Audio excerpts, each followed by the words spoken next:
ஆண்டவரும் இரட்சகருமான இயேசு கிறிஸ்துவின் பரிசுத்தமான நாமத்திற்கு மகிமை உண்டாவதாக. தேவனுடைய வார்த்தையை கொடுப்பது என் மேல் விழுந்த தலையாய கடமையாக இருக்கிறது. சால்வை எப்படி எலிசாவுக்கு வந்ததோ, தேவனுடைய கிருபையினாலே தேவனுடைய வார்த்தையை பற்றிய ஒரு வைராக்கியம், வாஞ்சை, அந்த வார்த்தையை எப்படியாவது எல்லாரும் பெற்றுக்கொள்ள வேண்டும். தேவனுடைய வார்த்தையினால் எல்லாம் ஆசீர்வதிக்கப்பட வேண்டும், ரட்சிக்கப்பட வேண்டும், பரிசுத்தவான்களாய் மாற வேண்டும்.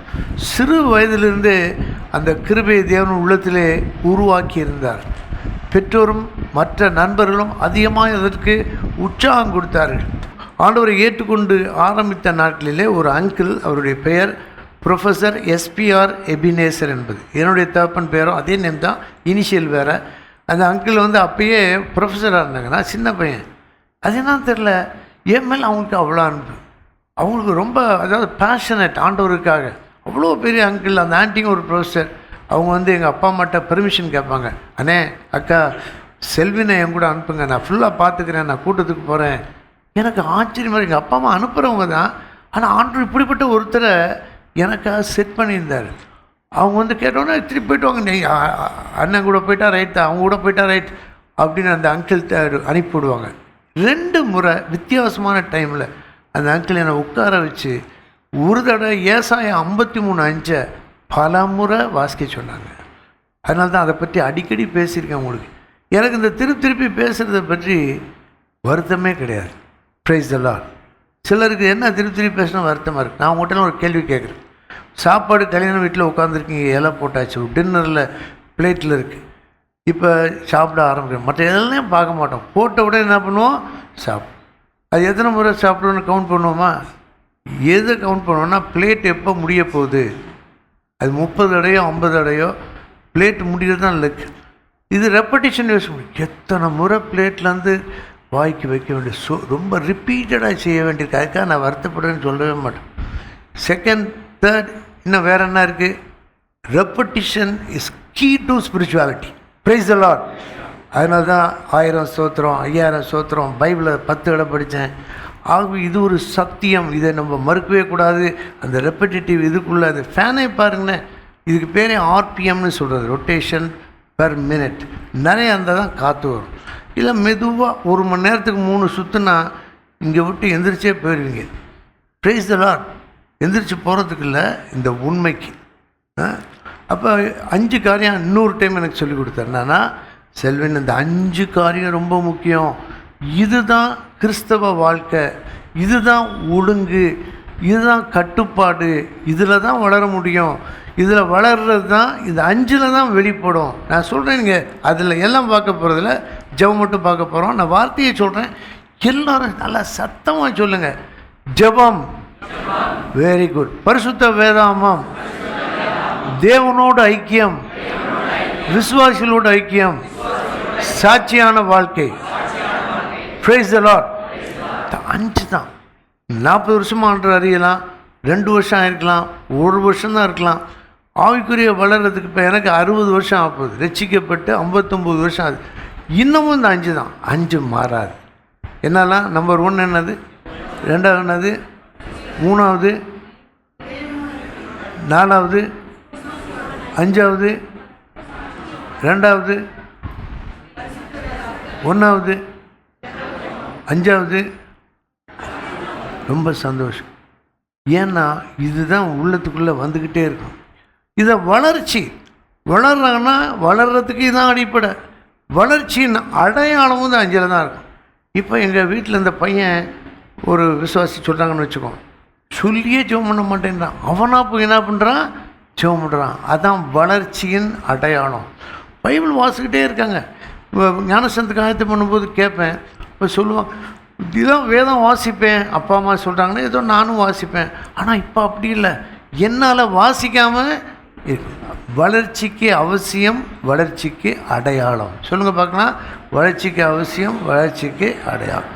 இப்போ இன்றைக்கி கொஞ்சம் நேரம், மேபி ஒரு 30 மினிட்ஸ், முக்கியமானது, நமக்கு ரொம்ப தெரிஞ்ச சப்ஜெக்ட், பசங்களாம் தெரியலாம். செய்தி கேட்கும்போது மட்டும் என்ன இது தெரிஞ்சது தானே அப்படின்னு நினச்சிடாங்க. அப்படி நினச்சா அந்த கருத்தை, அந்த எண்ணத்தை கொண்டு வர்றது சாத்தான். தெரிஞ்சதுலேருந்து நீங்கள் கவனமாக கேட்டிங்கன்னா உங்களுக்கு ஆண்டவர் அதை வெளிப்படுத்துவார். Praise the Lord. சில சமயம் ஒரு பிரசங்கியார் ஒரு காரியத்தை சொல்லலாம், ஆனால் இன்னொரு காரியம் உங்கள் உள்ளத்தில் ஒரு வெளிச்சம் போல் வந்திருக்கலாம். நீங்கள் நினைக்கலாம் இவரை இதை சொல்லையே நினைக்கலாம். அப்படி இல்லை, அவர் சொன்னனால அந்த காரியம் உங்களுக்கு என்னப்பட்டிருக்கு, வெளிப்பட்டிருக்கு. ஒவ்வொரு வாரமும் வரும்போது ஜெபம் பண்ணிகிட்டே வரணும். ஆண்டவரே, சபையின் விசுவாசிகளுடைய ஆவிக்குரிய காதை என்ன பண்ணுங்க, விரிவாக்குங்க. தேவனுடைய சத்தத்தை அவங்க என்ன பண்ணணும், கேட்கணும்.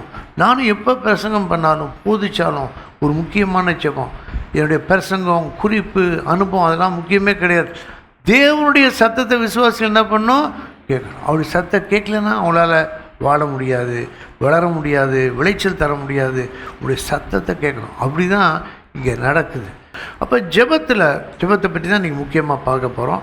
தெரிஞ்ச வார்த்தை நீங்கள் கேள்விப்படலாம், ஆனால் உங்கள் ஆவியில் ஒரு திறப்பு உண்டாகணும், ஆத்மாவில் ஒரு வாஞ்சம் உண்டாகணும். என்ன வாஞ்சன்னா, இன்னும் என்னால் நினச்ச அளவு ஜெபம் பண்ண முடியலையே, இன்னும் ஜெபத்தை விடுறதுக்கு நான் என்ன செய்யணும், அந்த வாஞ்சை இருந்துக்கிட்டே இருக்கணும். ஜெப வாழ்க்கையில் உறுதி அடைகிறதுக்கு ஒரு முக்கியமான காரியம் நிறையா இருக்குது. ஒன்று வேதத்தில் ஜெபத்தை பற்றி என்ன எழுதியிருக்குன்னு படிக்கணும். ஜெப வாழ்க்கையில் பலமடைய ஜெபத்தை பற்றிய தேவனுடைய வார்த்தையை நம்ம படிக்கணும். இயேசு எப்படி ஜெபித்தாருன்னு படிக்கணும். ஏன்னா அது இயேசு எப்படி ஜெபித்தார். நான் பார்த்துருக்கேன், உண்மையாக ஜெபம் பண்ண விரும்புகிறவங்க ஜெப வாழ்க்கையில் மங்கி எறிந்தாலும் ஒரு கிருபை அவங்கள்ட்ட கொடுக்குறாரு. ஏன்னா அவங்களுக்கு ஜெபிக்க முடியல, ஆனால் ஜெபிக்கிறவங்கள அடையாளம் பார்த்துருவாங்க. ஸோ இவங்க ரொம்ப நல்லா ஜெபம் பண்ணுறாங்க, நமக்கு அந்த மாதிரி ஜெபம் பண்ண முடியலை. ரொம்ப அவங்கள பார்த்து பொறாமல் இல்லை, அவங்கள பார்த்து இவங்கள மாதிரி நம்ம ஜெபம் பண்ணோம். ஒரு உண்மையான சம்பவத்தை நான் சொல்கிறேன். 60 ஆண்டுகளுக்கு முன்னால் விருதுநகர் பட்டணத்தில் ஒரு ஃபேமஸ் டாக்டர், அவர் பேர் டாக்டர் லைசாண்டர், எல்லாருக்கும் தெரியும். அவர் ஆண்டவர்கிட்ட போயிட்டார்.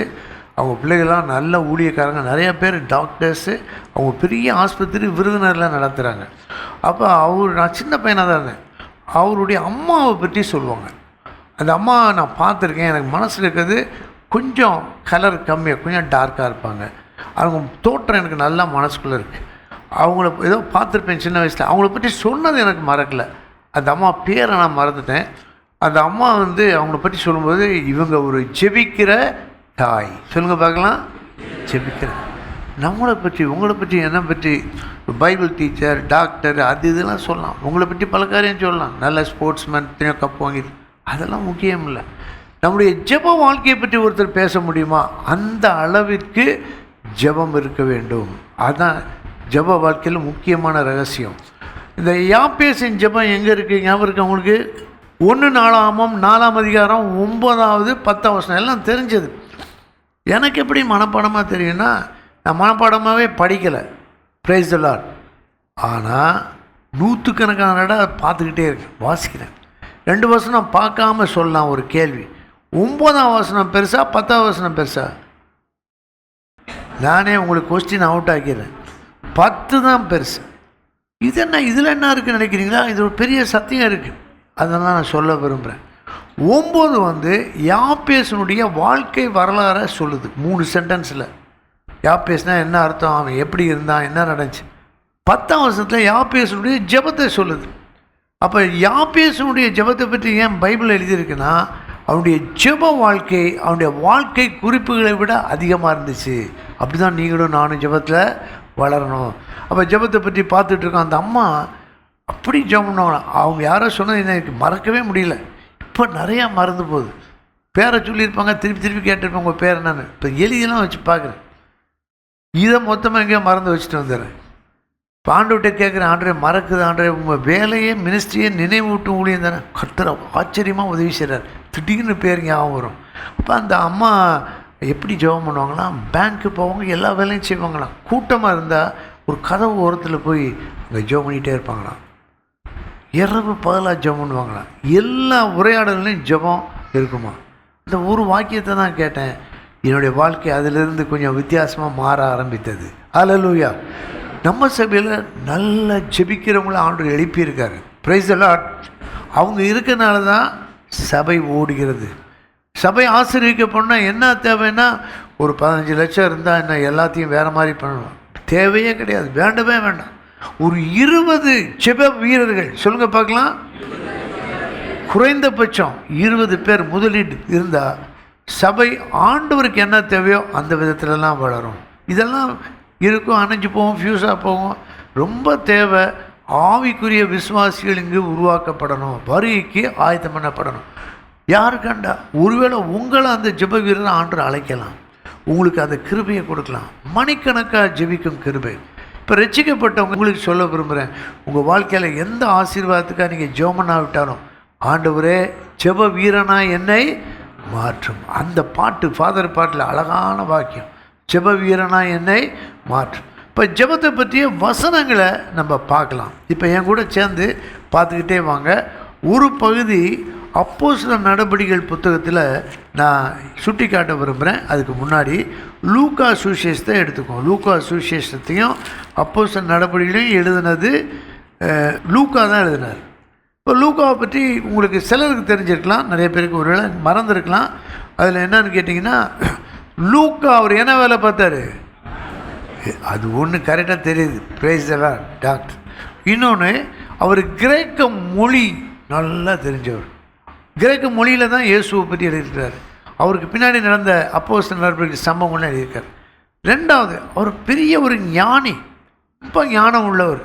அதுக்கப்புறம் அவர் ஒரு எழுத்தாளர், சரித்திர ஆசிரியர். இத்தனையும் நீங்கள் ஆஸ்பத்திரிக்கு ஒரு பேர் இருக்கும் பார்த்தீங்களா, பல நோக்கு மருத்துவமனை ஏதோ ஒன்றும் இல்லை, மல்டி ஸ்பெஷாலிட்டி போனே போடுங்க. லூக்கா ஒரு மல்டி ஸ்பெஷாலிட்டி. ஆண்டவர் அவரை அப்படி அமைச்சிருந்தார். அவர் இயேசு கிறிஸ்துவினுடைய வாழ்க்கையும் அப்போஸ்தலர் நடபடியின் சரித்திரத்தையும் எழுதினார். இப்போ யாராவது எழுதுனா ஒரு 5000 காப்பி பிரிண்ட் பண்ணி எல்லா பப்ளிஷிங் ஹவுஸ் கொடுக்கணும். அவர் அப்படி எழுதலை, ஒரே ஒரு ஆளுக்கு எழுதினார். எத்தனை பேருக்கு? ஒருத்தர் தான் எழுதினார். அந்த ஒருத்தருக்கு எழுதுறதுக்கு அவ்வளோ மணி நேரம், இரவு பகலா பவுலோட கூடவே போனார். எப்படி தான் கப்பல் சேதத்தில் கூட இருந்து இப்படி எழுதி வச்சாருன்னு தெரில. டேட்லாம் போட்டிருக்கார். மறுநாள் சில இடத்துல பவுல்னு அவன் எழுதுகிறார், சில நாள் நாங்கள்னு எழுதுகிறார். பவுல் எப்படி ஜெபம் பண்ணார், எங்கே ஜெபம் பண்ணார், என்ன ஜெபம் பண்ணார், அப்படி நோட்ஸ் எடுத்துருக்காரு. Praise the lord. இப்போ பாருங்கள், லூக்காவுடைய வாழ்க்கையில் நான் கவனிக்கும்போது அவர் ஒரு மாபெரும் ஜெப வீரராக இருந்தார். அவர் டாக்டர் தான், அவர் கிரேக்க பாண்டித்யம் உள்ளவர். அவர் பவுலோட உடன் ஊழியம் செய்தார். ஞானி, சரித்திர ஆசிரியர். அதற்கு மேலே அவருடைய ஜெப வாழ்க்கை தான் முக்கியமாக இருந்தது. ஏன்னா இயேசு கிறிஸ்துவுடைய ஜெப வாழ்க்கையை பற்றி நிறைய வசனங்களை பார்க்குறோம். என் கூட சேர்ந்தே கவனிங்க. உங்கள் பைபிளில் 81ஆம் பக்கம் எடுத்துங்க. புதிய ஏற்பாட்டில் 81ஆம் பக்கம் ரைட் சைடு இருக்கு பாருங்கள். கொஞ்சம் சீக்கிரம் எடுத்துக்கலாம், அதனால தான் பக்கம் கொஞ்சம் ஸ்பீடாக தான் பார்க்க போகிறோம். ஏன்னா உங்களுக்கு தெரிந்த காரியங்கள் நிறையா இருக்கும், ஆனாலும் அதன் வழியாக ஆண்டவர் உங்களோடு பேசுவார். இப்போ லூக்கா 3 என்ன எழுதியிருக்குன்னா 81ஆம் பக்கத்தில் 21ஆம் வசனம் அப்படி கொஞ்சம் பார்க்கணும், அப்போ மறக்காது. 81ஆம் பக்கத்தில் 21ஆம் வசனம் எல்லாம் சேர்ந்து வாசிப்போம். ஜனங்கள் எல்லாரும் ஞானஸ்நானம் பெற்ற போது இயேசுவும் ஞானஸ்நானம் பெற்று ஜெபம் பண்ணுகையில் வானம் திறக்கப்பட்டது. இன்றைக்கி இவங்களாம் ஞானஸ்நானம் எடுக்க போகிறாங்க. இதுதான் நம்ம உள்ளத்தில் ஒரு ஏக்கமாக இருக்கும். நான் தான் ஜெபம் பண்ணேன். உடனே ஞானஸ்நானம் கொடுக்கும்போது இந்த வசனம் ரொம்ப முக்கியமாக இருக்கும். நிறைய பேருக்கு யோவான்ஸ்நானம் ஞானஸ்நானம் கொடுத்தார். இயேசுவும் அவர்கிட்ட தான் ஞானஸ்நானம் எடுத்தார். ஆனால் ரொம்ப தெளிவாக விளங்குறது என்னென்னா, மற்றவங்களும் ஜெபம் பண்ணாங்க. பொதுவாக ஞானஸ்நானம் ஆராதனை இன்றைக்கும் அப்படி தான் இருக்கும். 100 பேர் கொடுத்தா கூட ஒருத்தர் ஞானஸ்நானம் எடுத்த உடனே அப்படியே போயிடுவாங்க, அடுத்தவங்க வருவாங்க. மேபி ஆண்டவராக இயேசு ஞானஸ்நானம் எடுத்த பிறகு வேறு யாரும் எடுக்கலை போல் தெரியுது. ஒரு உத்தேசம்தான். அவர் ஞானஸ்நானம் எடுத்து அந்த இடத்த விட்டு நகரவே இல்லை. பொதுவாக ஞானஸ்நானம் எடுத்த உடனே வேகமாக அவங்க உடையை மாற்றி மற்ற காரியங்களுக்கு ஆயத்தப்படுவாங்க. ஞானஸ்நானம் எடுத்தார், இன்னும் அப்படியே ஜெபத்தில் இருக்கார். நீங்கள் அந்த காட்சியை கற்பனை பண்ணுங்கள். உடம்பு முழுவதும் அவர் அணிந்திருந்த அங்கி முழுவதும் தலையெல்லாம் தண்ணி அப்படியே வடிச்சுக்கிட்டே இருக்கு. அங்கே அவர் அசையவே இல்லை. எல்லாரும் பார்த்துக்கிட்டே இருக்காங்க, அடுத்து யார் எடுப்பா, என்ன நடக்கும்னு தெரியாது. எல்லாம் அப்படி இருக்கும்போது திடீர்னு வானம் திறக்கப்பட்டது. Price the Lord. ஞானஸ்நானத்துக்காக ஜெபம் பண்ணலாம். இங்கே இயேசு ஞானஸ்நானம் எடுத்து ஜெபம் பண்ணுகையில், இது வித்தியாசமாக இருக்குது. இப்படி தான் பைபிளை பார்க்கணும். ஞானஸ்நானம் பெற்று ஜெபம் பண்ணுகையில். பொதுவாக ஞானஸ்நானம் பெற்றோட ஷார்ட் ப்ரேயர் இருக்கும், அடுத்து போயிட்டே இருக்கும். அன்றைக்கி யாராலும் போக முடியல. ஏன்னா பிதா அங்கேருந்து பேசுகிறார். இவர் ஜெபம் பண்ணனால தான் வானம் திறக்கப்பட்டது. எல்லாருக்கும் அந்த சத்தம் கேட்டுச்சு. அங்கே இருந்தவங்களாம் அதான் பார்த்தாங்க. அதைத்தான் லூக்கா எழுதியிருக்காரு. அவர் எழுதின டாக்குமெண்ட் எல்லாம் செக் பண்ணி எழுதினார். 1:1 4 பார்க்குறோம். அப்போ எல்லாரும் பார்க்கக்கூடிய அளவில் வானம் திறக்கப்பட்டது. ஏன்னா இயேசு ஞானஸ்நானம் பெற்று ஜெபம் பண்ணுகையில் வானம் திறக்கப்பட்டது. நமக்கு அந்த மாதிரி வானம் திறக்காட்டியும் என்ன ஜெபம் பண்ணலாம்? வானம் திறந்துமே வல்ல ஆவியனும் நல்ல பாட்டு இருக்குது. சிஸ்டர் சாரணவர்ஜி பாட்டு. மக்கள் ஞானஸ்நானம் பெறும்போதே அபிஷேகத்தை என்ன பண்ணோம்? பெற்றுக்கணும். எத்தனையோ பேருக்கு நான் சும்மா தெரிஞ்சுக்கிறதுக்காக கேட்குறேன். ஞானஸ்நானம் பெற்றப்ப அபிஷேகம் கிடச்சினவங்க யாராவது இருக்கீங்களா?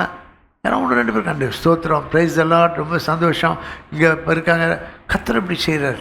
நான் கொடுக்கும்போதும் பார்த்துருக்கேன். அவங்களுக்கு கொடுக்கவே முடியாது. வல்லமை தண்ணிக்குள்ளே இருக்கனால அவங்க அசைவுகள் ரொம்ப ஆச்சரியமாக இருக்கும். தேவன் அவர்களே நினைத்திருக்கிறார். நான் ஞானஸ்நானம் கொஞ்சம் பிந்தி தான் எடுத்தேன். ஆனால் அன்றைக்கி அதுக்கு முன்னாடி ஆண்டு ஆவியை மேலே ஊற்றிட்டார். ஆனால் அன்றைக்கி எடுக்கும்போது மார்ச் 31 1975 ஆண்டு கோவையில் சாய்பாபா காலனியில் சயன் சர்ச்சில் பாஸ்டர் அருமனாய் தான் கொடுத்தாரு. சாயங்காலம் நல்லா ஞாபகம். வல்லமை என் மீது ஊற்றப்பட்டது. Price the Lord. இதை தான் நான் அடிக்கடி ஜெபம் பண்ணுறேன். ஆண்டவரே, என் மேல் ஊற்றுறது போல் எல்லாருக்கும் ஊற்றுங்க ஆண்டவரே. ஞானஸ்நானம் எடுக்கும் போதே வானம் திறக்கப்படட்டும். இயேசுவின் வல்லமை அங்கே வந்து இறங்கட்டும். அப்போ அவங்க பரிசுத்தவானாக இருப்பாங்க, இயேசுவின் சீஷனாக இருப்பாங்க. அப்படியே ஒரு பேப்பர் திருப்புங்க, 4 அதிகாரத்தை பாருங்கள், 83ஆம் பக்கம் லெஃப்டில் பாருங்கள், 16வது வசனம். தாம் வளர்ந்த ஊராகிய நாசரேத்துக்கு அவர் தம்முடைய வழக்கத்தின்படியே ஓய்வு நாளில் ஜெப ஆலயத்தில் பிரவேசித்து, இயேசுனுடைய ஜெப வாழ்க்கையில் ஒரு 4-5 வசனம் பார்க்க போகிறோம். அப்போஸ்தலர் சில வசனம் பார்க்க போகிறோம். ஓய்வு நாளில் பிரவேசித்து வாசிக்க எழுந்து நின்றார்னு போட்டிருக்கு. Price the Lord. அவர் எங்கே போனார்? ஜெப ஆலயத்துக்கு போனார்.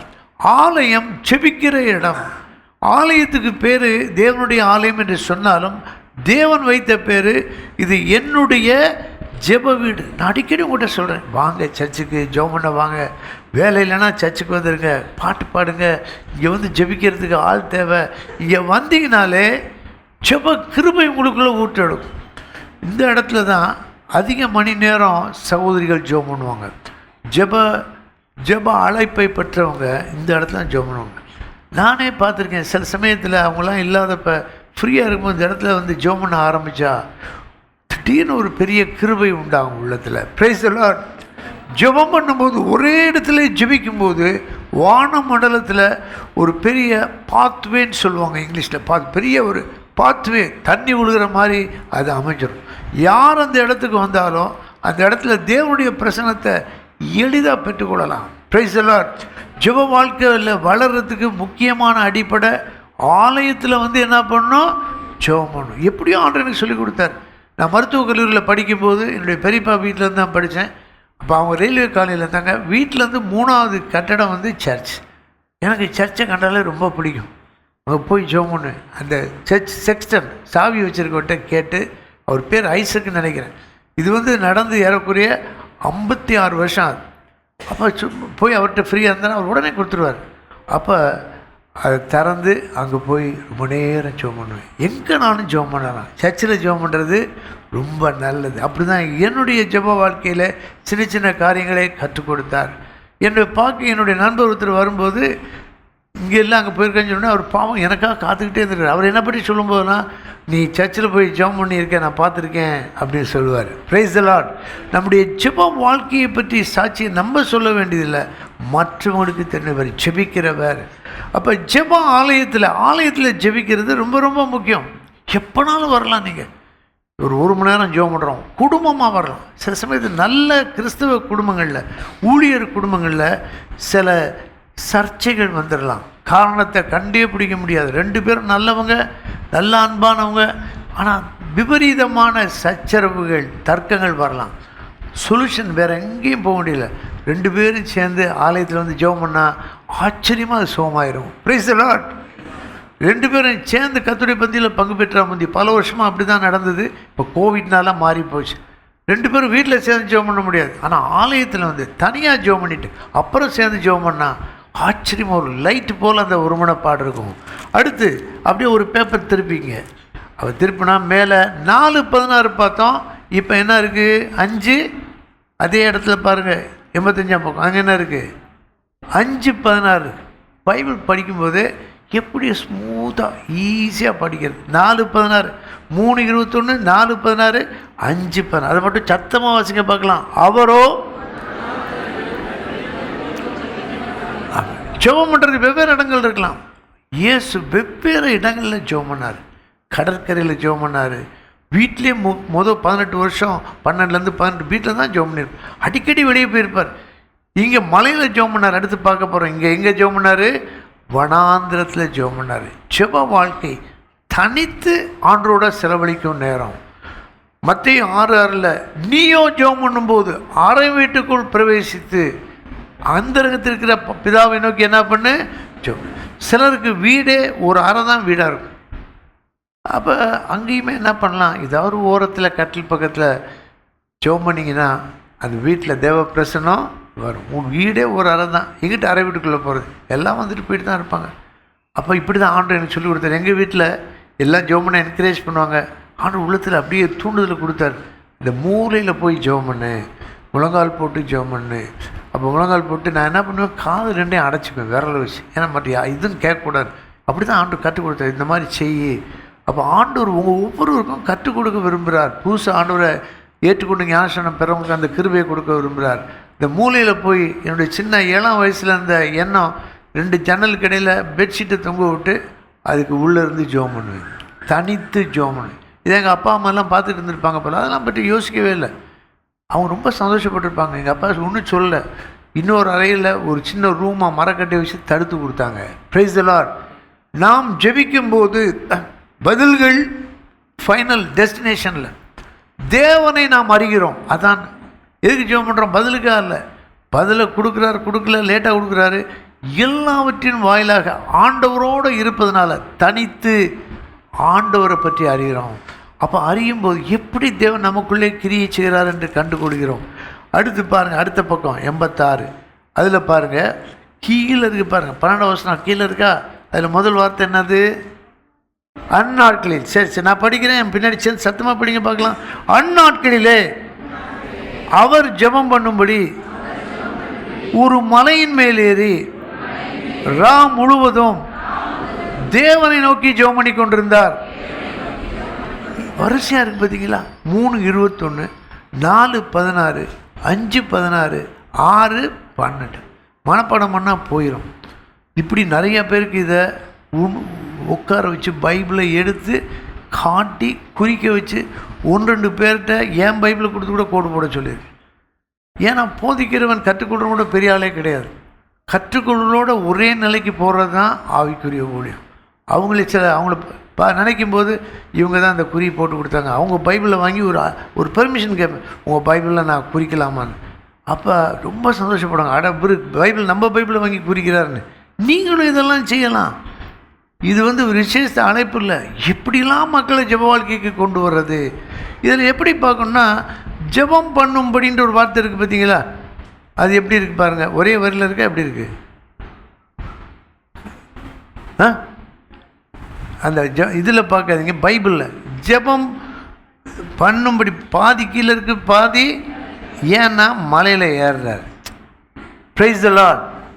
நல்லா சிரிக்கிறீங்க, ரொம்ப சந்தோஷம். எனக்கு அந்த ரகசியத்தை பார்த்துட்டீங்க. கீழேருந்து வசனமே அப்படி தான் போட்டிருக்கு. இதை மொழிபெயர்த்து ஒரு ஜீகன் பாக் 300 வருஷத்துக்கு முன்னாடி தமிழில். அதுக்கப்புறம் பிரிண்ட் பண்ணாங்க, பவர் டிரான்ஸ்லேஷன் வந்தது.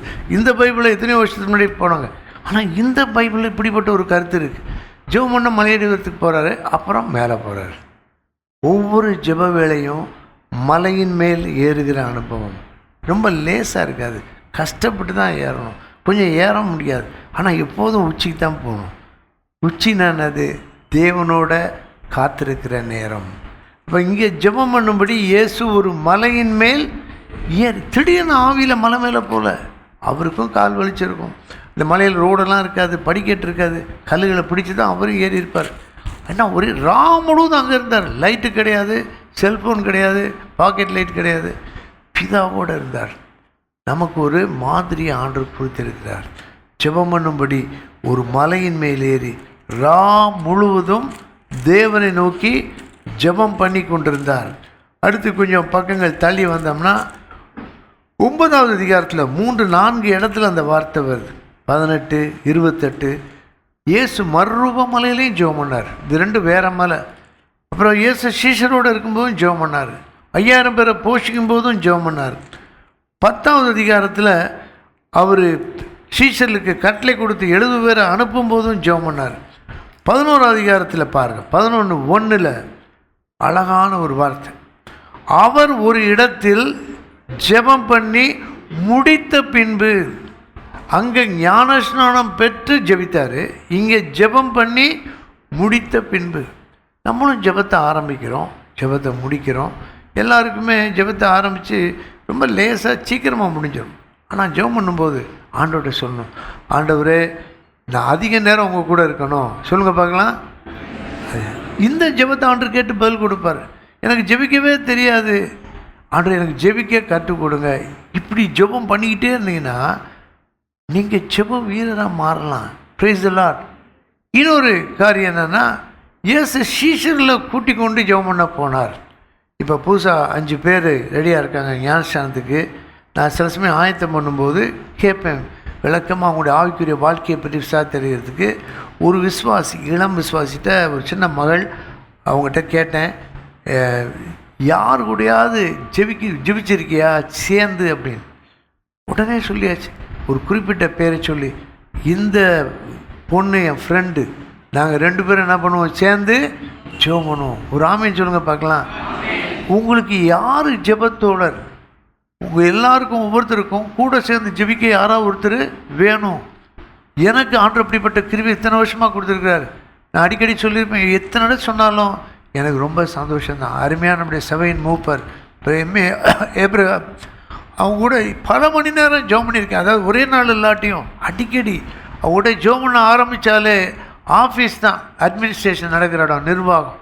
ஆனால் கொஞ்சம் எல்லாம் போன பிறகு அவங்களுடைய பல காரியங்களை பேசிட்டு சும்மா தான் ஜெபம் பண்ண ஆரம்பிப்போம். வல்லமையான அபிஷேகம் இங்கே ஆலயத்தில் எப்படி இருக்கோ அங்கே அப்படியே இருக்கும். Price the Lord.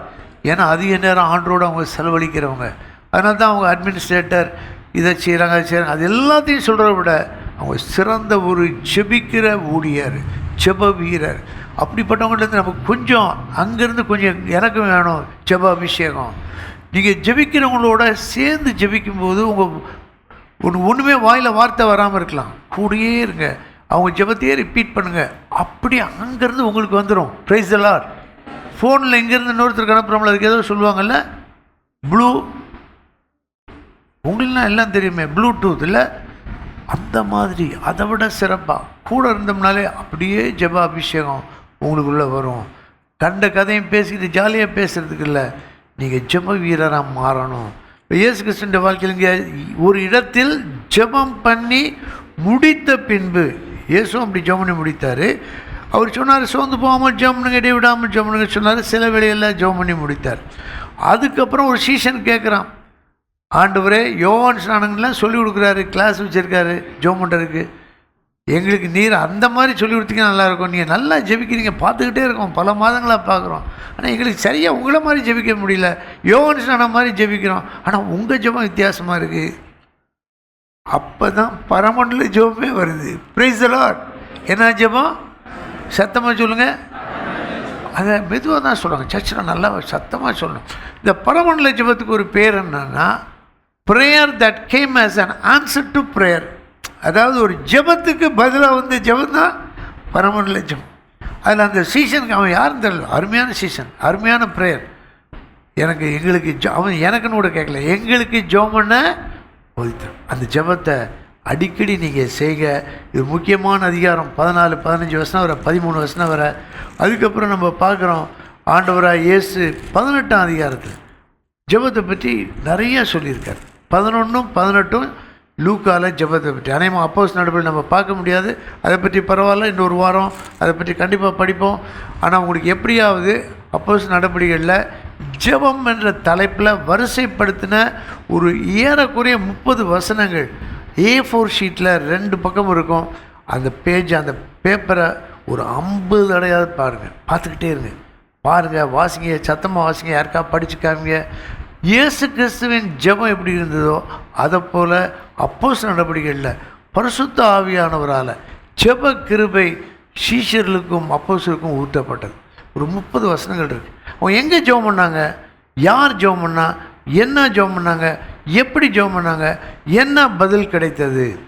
சில சமயத்தில் ஜெபம் உடனே கிடைக்கவே கிடைக்காது. சில சமயத்தில் ஜெபத்துக்கு பதில் கிடைக்க மாதங்கள் ஆகலாம், சில சமயத்தில் ஜெபத்துக்கு கிடைக்க வருடங்கள் ஆகலாம். ஆனால் நிச்சயமாக எங்களோட சேர்ந்து எல்லாரும் சத்தமாக சொல்லுங்கள், ஜெபத்தை கேட்கிறவரே, ஜெபத்தை கவனிக்கிறவரே, ஜெபங்களுக்கு பதில்களை தருகிறவரே, ஜெபங்களுக்கு நாங்கள் நினைப்பதற்கும் அதிகமாக எங்களுக்குள்ளே கிரியை செய்ய வல்லவரே,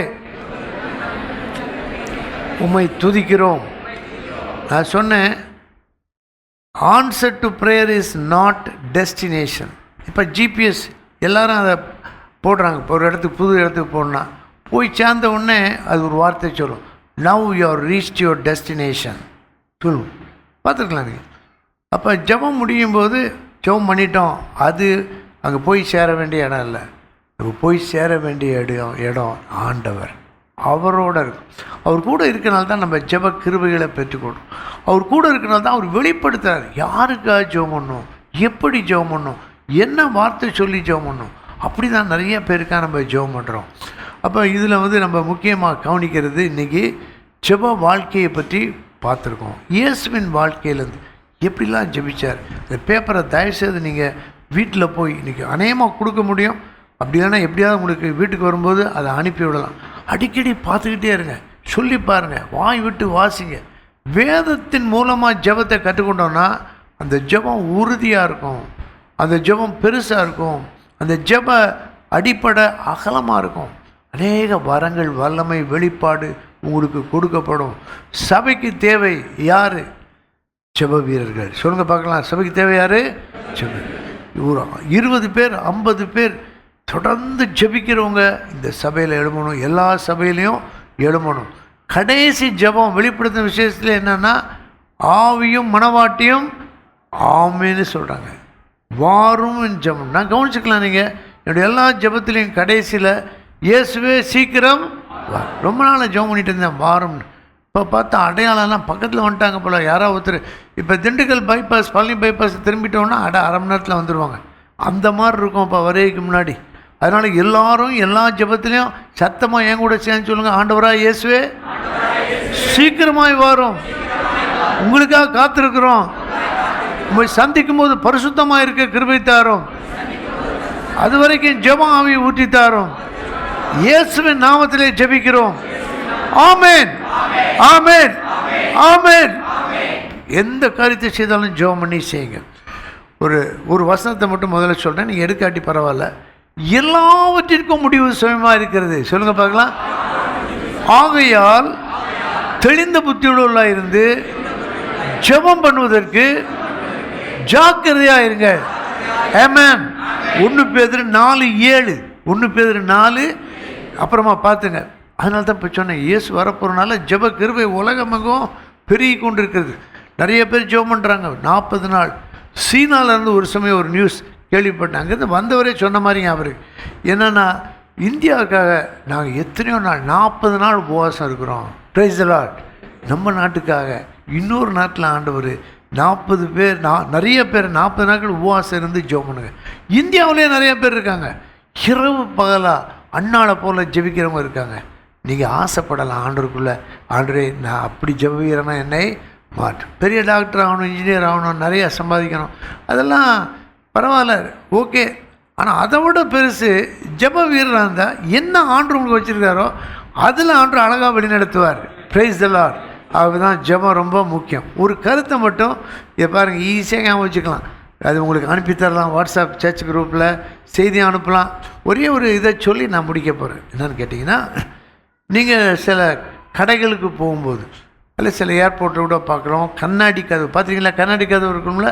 சில கண்ணாடி கதவு உள்ளே போகிறதுக்கு முன்னாடி அதுவாக என்ன பண்ணிடும், தரது. நீங்கள் போயிட்டீங்கன்னா அது என்ன ஆயிரும், மூடிடும். சிலதில் சின்னதாக ஒரு பட்டன் இருக்கும், புஷ்ஷுன்னு ஒரு பட்டன் இருக்கும். பார்த்துருக்கீங்களா? பார்த்துருப்பீங்க. புஷ்ஷுன்னா என்னது? நல்ல வேளை மெதுவாக சொல்கிறீங்க. பொதுவாக அந்த வார்த்தை கொஞ்சம் ஆபத்தான வார்த்தை. அவனை தள்ளி விடு, புஷ்.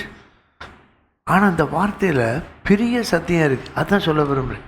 எல்லா கதவுலையும் இருக்குது, புஷ்ஷுன்னு இருக்கும். இப்போ போனாலே திறக்குது. சில சமயம் நம்ம தள்ளி திறக்கணும். சில சமயம் அந்த புஷ்னு ஒரு பட்டன் இருக்கும், அதை மெதுவாக லைட்டாக டச் பண்ணால் போதும் திறக்கும்.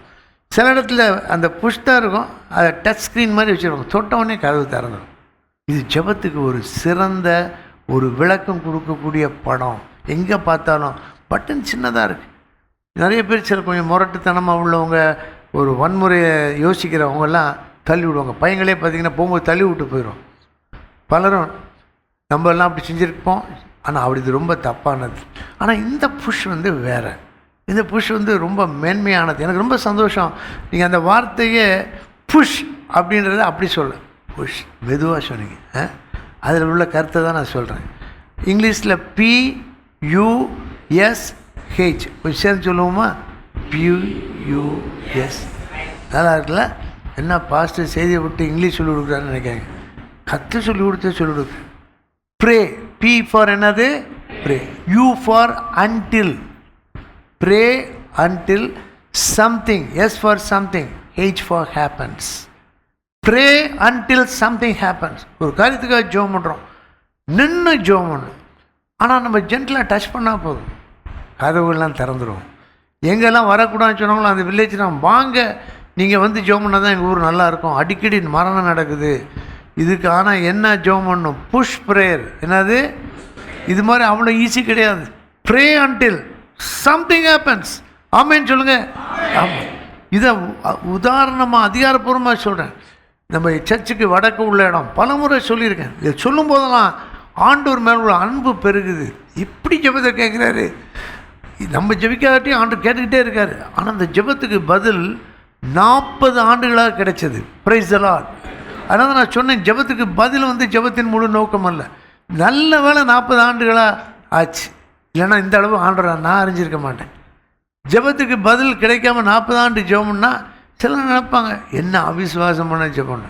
ஆனால் உண்மை என்னென்னா அதுதான் விசுவாசம் உள்ள ஜெபம். விசுவாசம் உள்ள ஜெபம் பதில் கிடைக்கிற வரை அந்த ஜெபத்தை விட்டு விலக மாட்டோம். பல முறை சொல்லுவோம், பலர்கிட்ட சொல்லுவோம், பலரும் ஜெபம் பண்ணுவாங்க. அப்படி ஜெபம் பண்ணனால என் கூட சேர்ந்து சொல்லுங்கள், சின்ன வார்த்தை தான் இங்கிலீஷில், ப்ரே அன்டில் சம்திங் ஹேப்பன்ஸ். அதான் நடந்தது. நம்ம சர்ச்சுக்கு வரும்போது அதான் நடந்தது. அதான் அடையாளமாக ஆண்டவர் பேசுகிறது. இப்போயும் அந்த இடத்த கிராஸ் பண்ணும்போது நன்றி சொல்லிக்கிட்டே இருப்பேன். எனக்கு எப்படி நன்றி சொல்ல தெரியல, நன்றி சொல்லிகிட்டே இருப்பேன். ஆண்டவர் ஆச்சரியம், உங்களுடைய கரத்தின் கிரியை நாங்கள் பார்க்குறோம், கண்கூடாக பார்க்குறோம்.